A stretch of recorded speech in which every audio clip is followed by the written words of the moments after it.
Hi guys, thanks for joining me again. In this video I want to talk about using your long pips or anti-spin to return serve. And what I want to really touch on is the issues, the factors that you need to keep in mind or you need to think about before getting onto the table to return serve. What I've got here is a list of the things that I needed to keep in mind when changing from a defensive play to a close to the table style. These are the things that I had to think about a little bit to decide on how I was going to approach returning serves using my long pips and my anti-spin. So regardless of what style you're really using, these things are stuff that's worth thinking about for yourself to allow you to have the best chance of getting a good blend of returning serve that's right for your style. Some of these I've talked about in other videos, so I'm not going to just regurgitate a whole heap of stuff. I'm just going to mention some of those briefly, and you can go back, have a look at other videos to cover that anyway.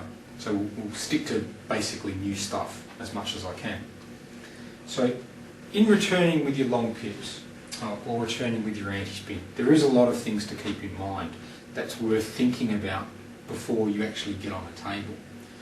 Now, there's stuff like your stance, which we've talked about before, making sure that you're comfortable, you're balanced, you're able to not only hit the returner serve in a balanced position, but be able to recover to hit your fourth ball well. So that there's more than just the returner serve going on, there's also the chain to the fourth ball and getting the fourth ball well and doing from that. So we've talked about stance before, I'm not going to run into all that again. But a good stance is going to help you return a serve. Positioning, there's a few things in regards to positioning that I'll just touch on. And basically where you're going to stand for your return a serve is going to depend on several other things. And it's kind of important to think about. Now obviously the first thing it will depend on is where your opponent serves from and where he looks likely to serve to. So if your opponent's a right-hander serving these sort of pendulum serves from that corner, you're not going to generally want to stand over this side because that's not where he's likely to go and it puts you out of position. Unless you're doing it for a specific reason, to throw him off or just change things up a little bit.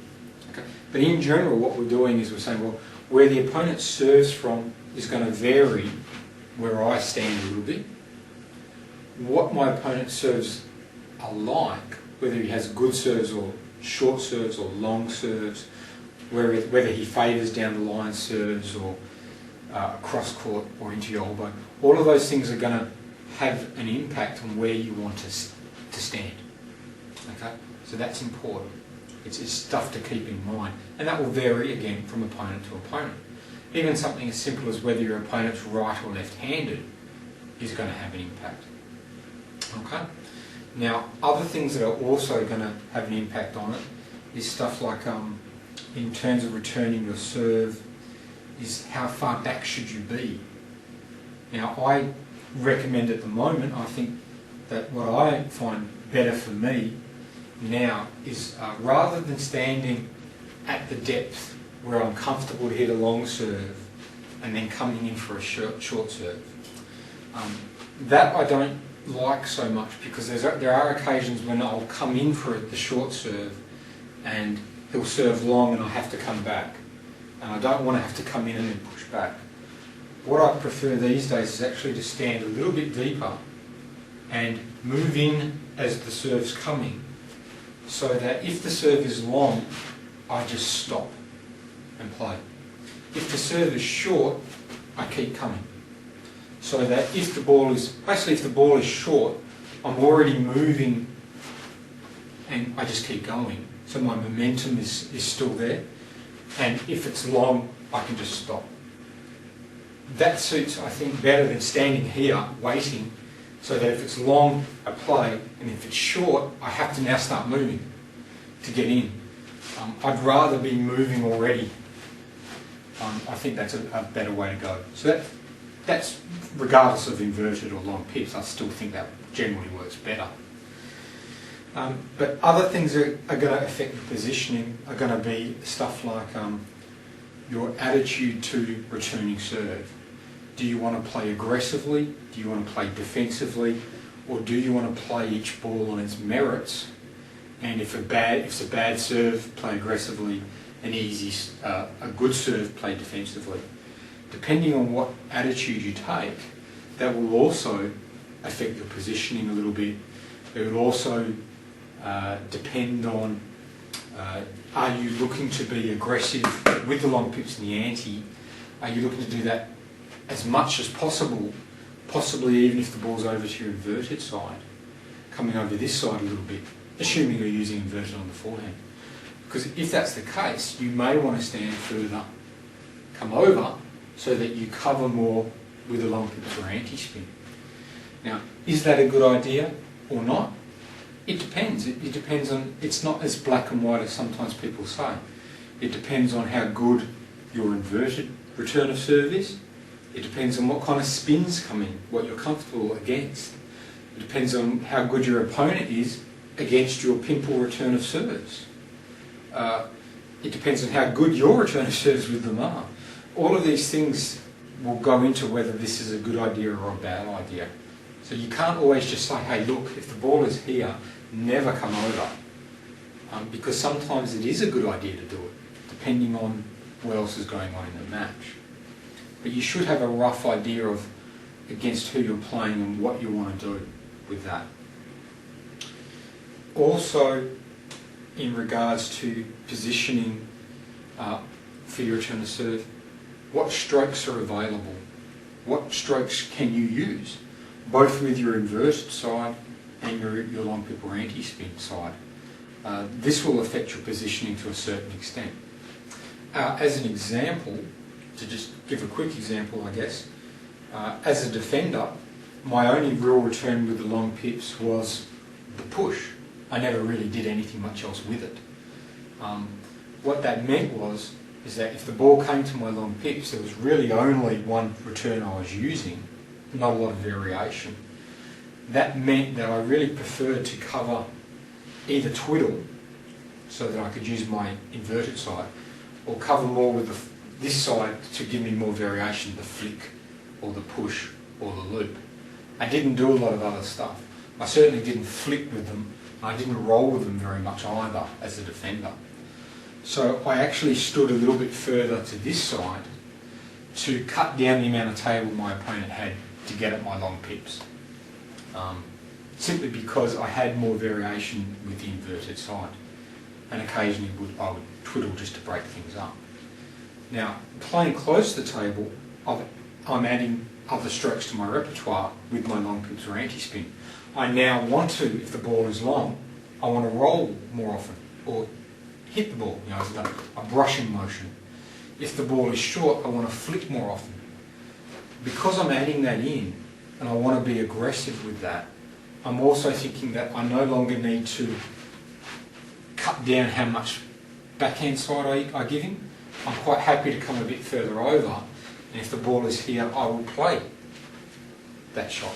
So it means that I don't have to cut down that side. I can go more to the middle and play a little bit more often with the long pips or the anti-spin, because I'm looking to get more variations going. Whereas as the defensive player, I wasn't trying to do a lot of variations with the return of serve, and I really didn't want to get too many balls coming to the long pip push if I could help it.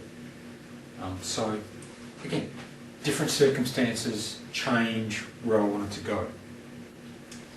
So also, just one thing to keep in mind is, depending on how good you are with the inverted side compared to the long pip side, that will also probably affect your positioning. If you have a very weak return of serve with the inverted rubber, say on the forehand side, you may want to come over further and give your opponent less of a target on the forehand and cover more with the backhand.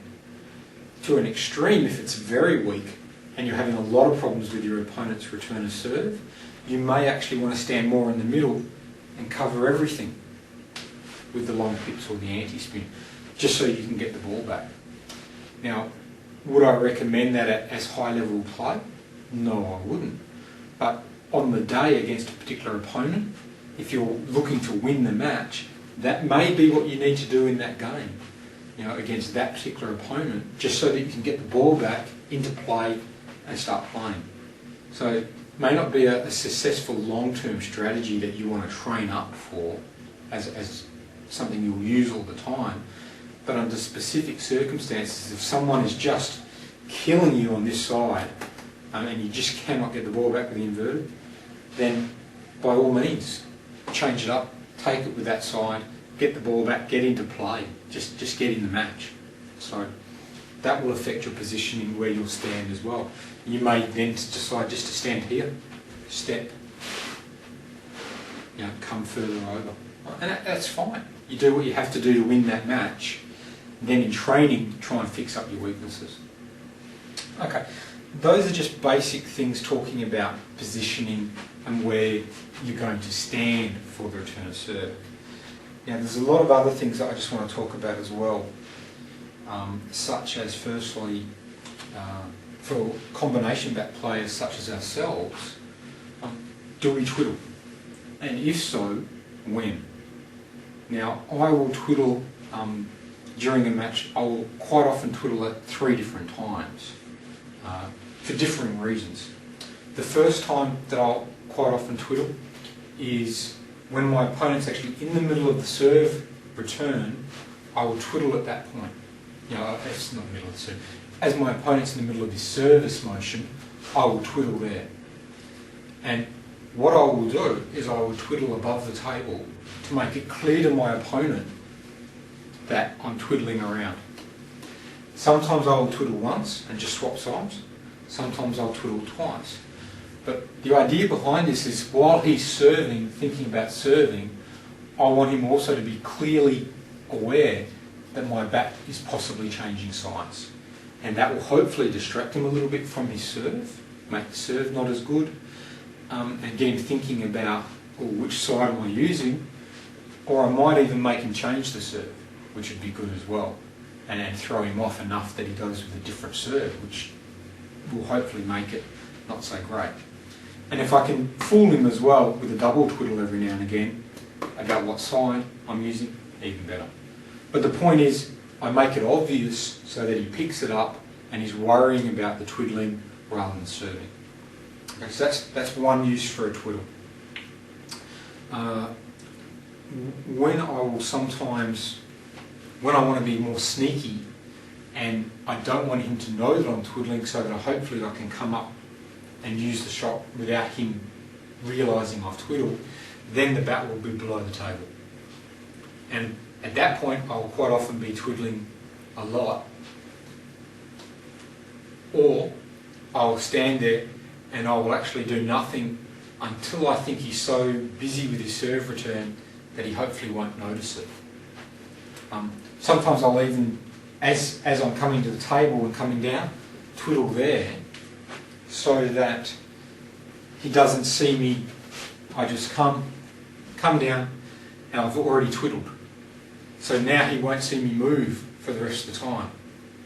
So he'll hopefully be thinking, no, he hasn't twiddled. And the idea is then when the ball comes up, ball comes to me, and I suddenly bring the bat up, it's a different side. So the idea here is still, it's deception rather than getting into his head about twiddling.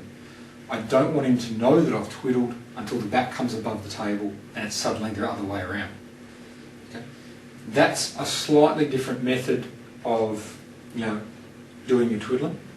Of course, there is some people who like to, although I quite often like to twiddle up here, there are times when I'll go below the table and make it quite obvious, as you can see from my arm movement, quite obviously I'm twiddling. And my opponent now will have no idea, he has no idea which side I'm going to go. I will use that occasionally as well. So sometimes I'll be there to make sure I'm in his headspace, and once he's kind of knowing I'm doing it, sometimes I'll be down here. And again, it's to make sure it's obvious that I'm twiddling around and getting distracted on his serve. Hopefully make it hard for him. Okay.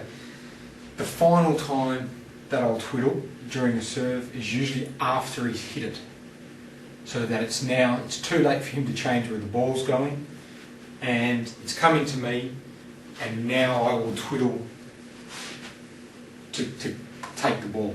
Now there'll be a couple of reasons for that. It's either usually because he serves such a good serve that I'm in trouble and I want to use the long pips to handle it. You know, that's my sort of like, geez, good serve, quick, twiddle.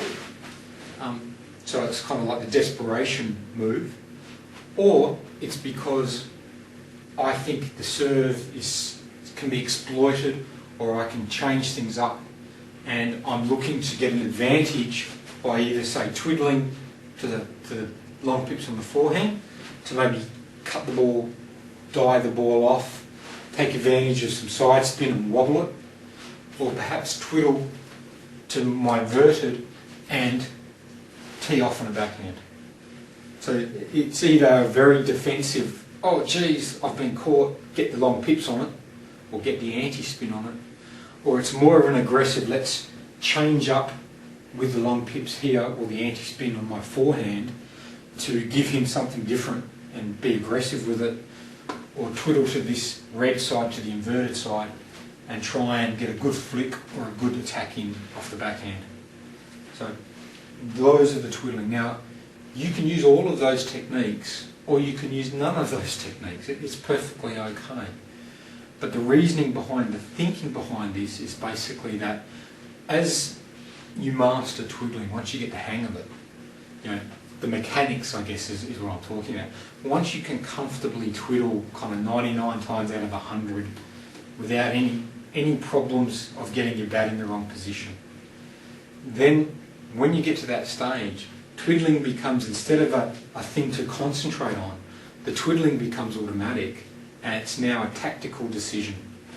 And what I'm doing here is I'm introducing extra tactical problems for my opponent. Because I know which side I'm using, provided my technique is up to the task and my technique is good enough, it doesn't hurt me. So I should know, being someone who's used it a long time, or someone who's, even if yourself is starting to use it, but basically if he serves a serve and we push it with the long twiddle and push with the long pips, we should have a pretty good idea of what's going back, and then depending on what our opponent does, we should know what to expect. So I'm introducing new tactical variations in my favour, because I'm the one controlling what's going on with this twiddle. Okay? Now sometimes your opponent can still power through it, or you'll make not a very good job of it and you'll still hit winners. But basically you should be in the driver's seat. You're controlling what's going on with the twiddling, and it usually adds to it.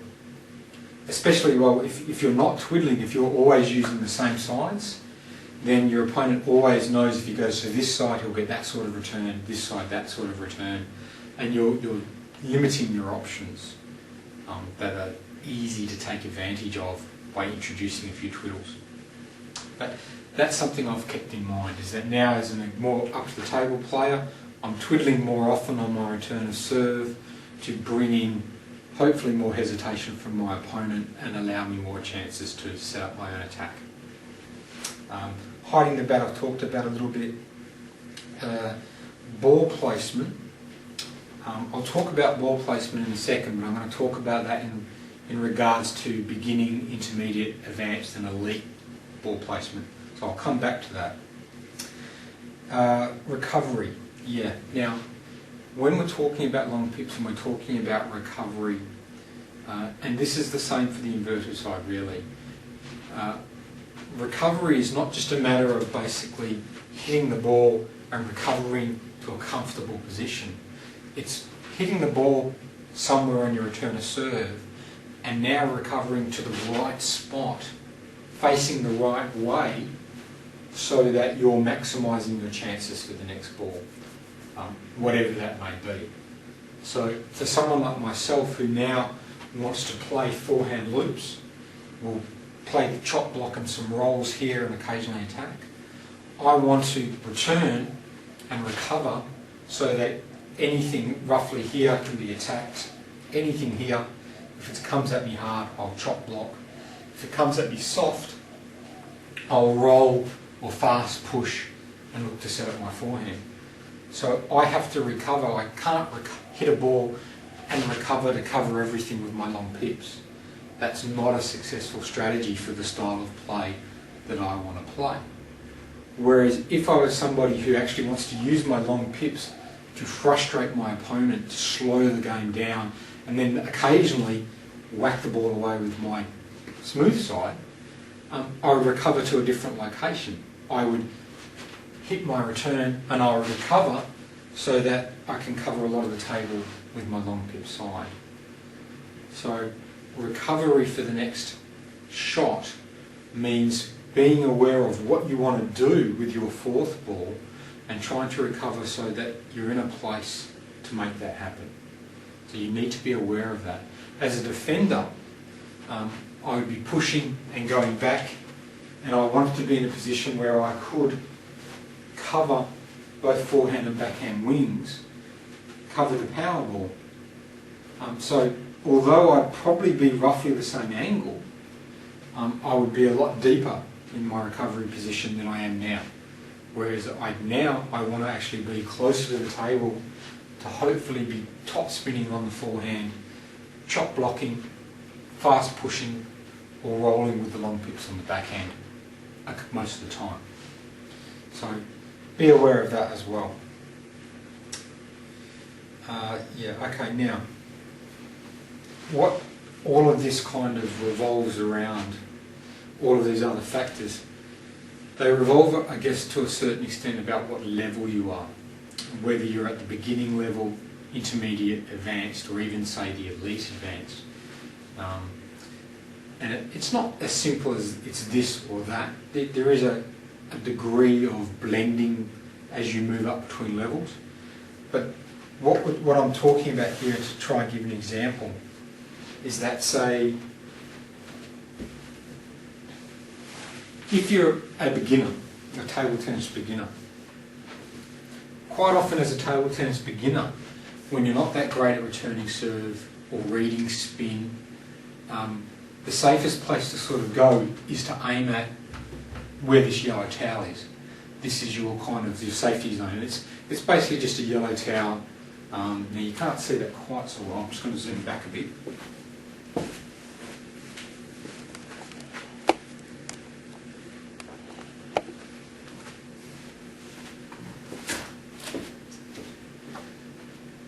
Okay, that looks better. And what you can see here is it's just really a yellow towel, more or less central in the middle of the table of this half. So as a beginner, this is your safety zone. Whenever you're not sure where the spin is on the ball, up or down, you would generally be saying, okay, let's aim a good 6 inches above the net and try and land it in here for safety. And make your opponent play the ball, which I've talked about in previous videos. So at beginner level, this is where you go. You know, whenever you're not sure, you go to the middle. As you get better and you get better at reading spin, this is no longer the best place to go. And I've discussed that elsewhere as well, where as you get better, you actually start trying to avoid this area. And you start putting the ball over here, or deep, or very, very short, so that you make your opponent work harder. So that becomes, as you start to move from beginner to intermediate to advanced, you start to use the other side of the table and try to avoid this in general, because you're trying to make your opponent move back, move right in short, move over to this side. So you're trying to make your life hard for your opponent rather than just focusing on getting the ball back. Now, as you go more up to the advanced and the elite level, what happens is this still holds true, but at the sort of intermediate advanced level, where I class myself really, where we're aiming for, where I'm mainly aiming for, is this area, kind of deep on the table, because it's easier at this level to land the ball deep, push my opponent back, give myself a little bit more time to play the ball, and gives me more room for error. as you get better, as you get to that elite level, and by elite I'm starting to talk like professional level. At professional level, although they may still use that table, it gets more and more important to bring the ball short so that the return of serve would bounce twice. So the focus changes from still using the whole table, but getting the ball to bounce twice, which means get it shorter. And the only problem with that is that if you ever try it sometime against a good server, you'll appreciate it's very, very difficult to do. It takes a lot of skill and a lot of training. And this is a very good example of where something that's sort of considered conventional wisdom can sometimes not be appropriate. So the conventional kind of wisdom is that, okay, if the ball is served short, return short. So if someone serves a double bounce serve, or shorter, touch it short as well. The problem is that's really actually, unless the ball's really short, it's really tough to do with today's rubbers, to drop the ball so that it actually would bounce twice on the table. To give yourself an example, get your friend, one of your friends, to serve to you, just to serve, say, 10 serves. Get him to serve it short, so that it bounces, double bounce or a little bit shorter. Not so it would bounce 4 times, but a good shortish serve, and try and put it back so that it double bounces back on his side, without popping up too high or going off the side of the table so that it would bounce once and go off the side that could be attacked. Try doing it and see how often you actually have the success, versus how often you clip the net, put it too high so the opponent could actually lean over the table and hit it, or just bounce it once and off the side, or once and off the end. And I will bet you good money that you'll be lucky to get 2 or 3 good short returns of serves. Now, the problem being is that it's great advice to do if you have a lot of training time and you have good touch and someone who's willing to show you all sorts of serves to do it. Then the advice that if the ball is served short to return short becomes good advice, because you can actually perform it and shut down your opponent's attack. But unless you have a lot of training time, it's actually tough advice to pull off. So for someone like myself who doesn't have hours a day to spend perfecting drop shot returns, I'm not going to take a short serve and always try and drop it short, because I would make so many mistakes, either into the net, off the end, or bouncing and off the end. That's then a nice easy attack for my opponent. That it's low percentage. Much easier for me just to take the ball, push it deep, make my opponent play the ball from further back, and give myself a little bit more time. And also by playing deep, I'm giving myself the ability to take it a little bit, put it a bit higher over the net, land it deeper on the table. The difference between a ball here and a ball there is not so important. A difference between the ball landing here and here is crucial, because it's going to be the difference between whether your opponent has to push it or whether he can whack it. So here, he still can whack it, but he's got to whack it from maybe here or there. Not as crucial. So that's also in terms of my long pip and my anti-spin. What am I going to try and do? Am I going to try to take the pace off the ball and drop everything with double bounce? Well, yeah, if you've got a good anti-spin or long pips with a really dead sponge, it could be an option. I'm not saying it's impossible by any means. Yeah, it could be. You might be able to, if the serve is serving, and you can touch the ball back off your long pips or anti-spin so that it bounces twice on the other side. If you can do that consistently, that's great. That's a really good thing. I just think you'll find it tough to do. I know I find it tough to do. I haven't practiced it a lot, but I think it's just technically really tough. And with the rubbers, the frictionless rubbers were a little bit easier to do that with. They were quite dead and were a little bit easier to drop the ball really short. The grippier rubbers that react to spin more that we all have to use now, either in anti-spin or long pips, because they have more grip, it's again tougher to, it's a little bit tougher to control and it's tough to do. So yeah, in respect to that, that if you have a lot of time to practice, or you have very good naturally quite good at it, then a double bounce return of serve using the long pips is great, especially off a double bounce serve.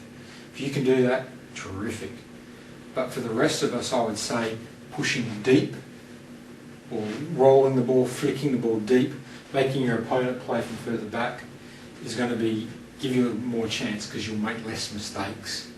And more importantly, the mistakes that you do make aren't quite as crucial, because when you're trying to double bounce the return of serve and keep it really short and low, a very small mistake when you're trying to push it that short, a very small mistake gives your opponent the ability to hit down onto your table, to angle you wide, and also to power right into you. That's a little mistake, big consequences. So your touch has to be great, or you have to be trained very well. Or the serve has to be so short and easy that you can just basically put your bat there and drop it back. But for any decent double bounce serves, I don't recommend trying to drop shot it. I recommend just pushing deep and wide, but deep basically. Push your opponent back. You've got more margin for error, and basically for someone who's not training as much, not have the ability or the time to train a lot, that's going to be the best way to go with your return of serve. By all means, try and stay out of this central area.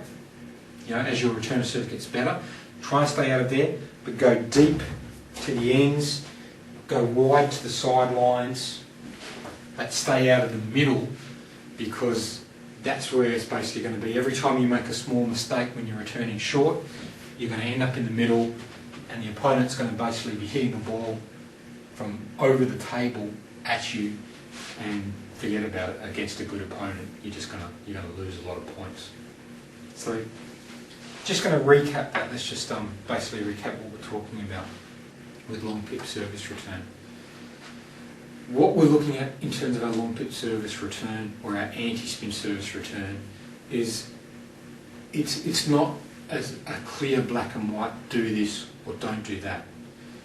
What comes into it, what you have to account for, is all sorts of factors, such as how good you are with your inverted side returning serve, what you're trying to do on the fourth ball, what actual style you're trying to play, how good your opponent is against long pips or anti-spin, what type of serves is he giving you? Is he giving you some really ugly serves that you can't handle, that you need to use that to protect yourself? Just in terms of where are you standing, your positioning.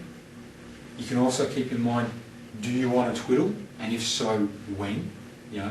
The three different times that I'm twiddling. Obviously above the table before the serve or during the serve, below the table during the serve, or after contact with the ball, after his contact with the ball, then twiddling to try and force an advantage. Ball placement, where we're going to put the ball, which I talked about, and also depending on what strokes you're actually capable of playing with the long pips or anti-spin. All of those things are going to affect what choices you make. Now, just to sort of conclude, I guess, to give my own example, as a defender, when I was playing defensively, very little twiddling on the returner serve. There wasn't a lot of point. There would be an occasional twiddle to topspin and loop a ball on my backhand side. There would be an occasional twiddle on this side to take a tough serve and put it back with the long pips and cover myself with that.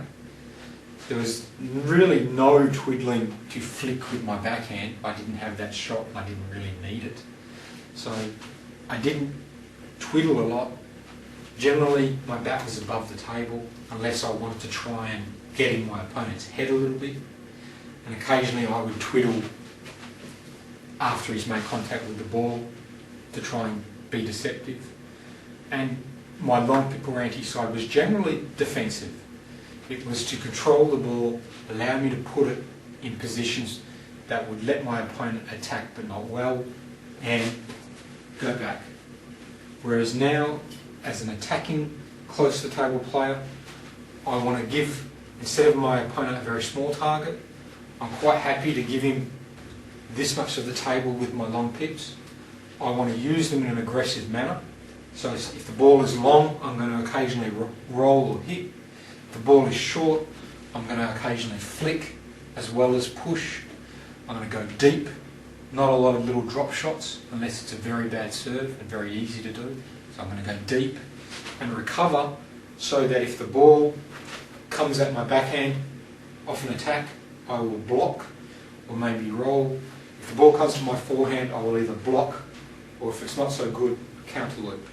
So my positioning now is for the fourth ball close to the table, and I am trying to use these long pips in such a way that hopefully with more variations to slow down my opponent, get more hesitation, make his attacks not so strong, so that now that I'm up close to the table, I can hopefully have more chances to counter-attack. So my factors that have affected my decision-making have changed because I've changed style. I thought that through and then have now changed how I'm going to return serve with my long pips or anti-spin. And that's really the crux of what we're talking about here, is that just be aware of the style that you're trying to play, who you're playing against, and what you're trying to do, and that will affect where and what you do when returning serve with your long pips. And if you can do that, you're not going to be too far wrong, and at least you can start like that, and if things aren't working quite so well, you can start changing things to try and improve it, because at least you've got a plan to start with. And as I've read elsewhere and like to say myself, if you've got a plan, you can improve a plan if it's not working. If you've got no plan, well, you can't improve that at all. You just, sometimes things work and sometimes things don't. So at least this gives you a plan of attack to start with that you can then adjust. So thanks for listening. Anything you want to throw at me or run by me or question me about, just let me know, and I'll try and clarify a little bit further. And again, remember, with this sort of stuff, we're really getting into things that are not cut and dried, that you can say, always do this and never do that. It's not as simple as that anymore. We're starting to get into areas that really do depend on what's going on in the match, who you're playing, how you're playing, and that will depend, it changes things. So it's getting more complex, but that's part of the fun. So again, thanks for listening, and I'll see you soon.